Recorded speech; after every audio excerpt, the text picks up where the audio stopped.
lies in the language and in the subtle relationship between two highly intelligent people, Mirabell, in love in spite of himself, and Millamant, wanting to be loved but not enslaved.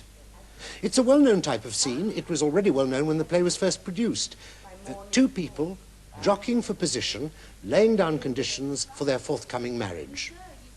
In the English repertoire, it is perhaps traditionally performed something like this. More than impossible. Positively, Mirabell. I'll lie abed in the morning as long as I please. Then I'll get up in the morning as early as I please. Idle creature. Get up when you will.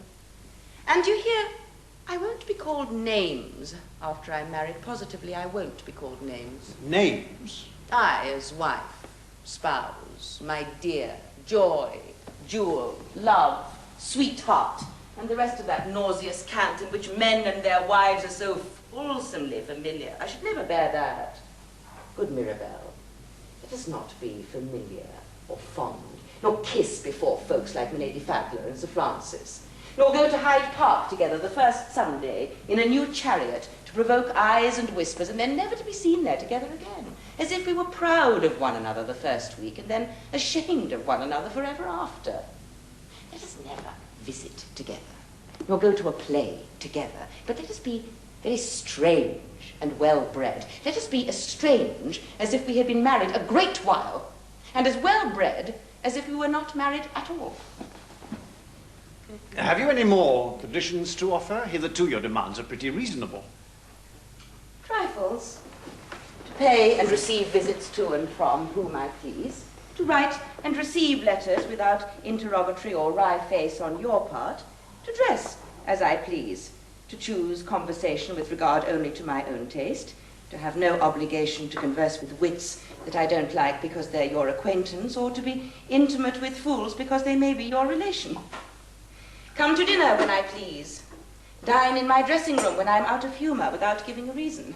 To have my closet inviolate. To be sole empress of my tea table, to which you must never presume to approach without first asking leave. And lastly, wherever I am, you shall always knock upon the door before you come in. These articles subscribed, if I continue to endure you a little longer, I may by degrees dwindle into a wife. But let's leave the confines of the theatre and look at this scene again, played another way. In this evocation, we've tried to bring out the underlying tensions between the couple and the central temperature of the time. These are two peacocks circling each other in a ritual courtship dance. Good Mirabell, don't let us be familiar or fond. Kiss before folks, like my Lady Fadler and Sir Francis. Or go to Hyde Park together the first Sunday in a new chariot to provoke eyes and whispers, and then never be seen there together again, as if we were proud of one another the first week, and then ashamed of one another forever after. This is not the polite legal contract scene of the previous version, but a passionate exchange between a man and a woman who are laying down more serious conditions, the hope that love and lust will not end with marriage, but continue forever. As well-bred as if we were not married at all. Any more conditions to offer? Hitherto your demands are pretty reasonable. Trifles. As the liberty to pay and receive visits to and from whom I please, to write and receive letters without interrogatories or wry faces on your part. Come to dinner when I please. Dine in my dressing room when I'm out of humor, without giving a reason.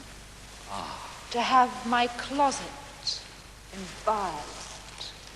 To be sole empress of my tea table, which you must never presume to approach without first asking leave. And lastly, wherever I am, you should always knock at the door before you come in. These articles subscribed, if I continue to enjoy you a little longer, I may by degrees dwindle into a wife. Well, have I the liberty to offer conditions? That when you are dwindled into a wife, I may not be beyond all measure enlarged into a husband. You have free leave. Propose your utmost, speak and spare not. I thank you. Imprimis, then, I covenant that your acquaintance be general, that you admit no sworn confidant or intimate of your own sex, no she-friend to screen her affairs neath your countenance and tempt you to make trial of a mutual secrecy. No decoy duck to wheedle you a fop scrambling to the play in a mask, then bring you home in a pretended fright when you think you shall be found out, and rail at me for missing the play and disappointing the frolic which you had to pick me up and prove my constancy. Detestable Imprimis. I go to the play in a mask. Item. This scene is important because it shows for the first time a rake who is not just interested in sex before marriage, but afterwards too, and throughout married life. Then you coin it. To which end, together with all vizards for the day, I banish all masks for the night made of oilskins and I know not what. Hog's bones, hare's gall, pig water, and the marrow of a roasted cat. In short, I forbid all commerce with the gentlewoman in, what do you call it, court? Lastly, to the dominion of the tea table, I submit. But on proviso that you keep your side of the bargain.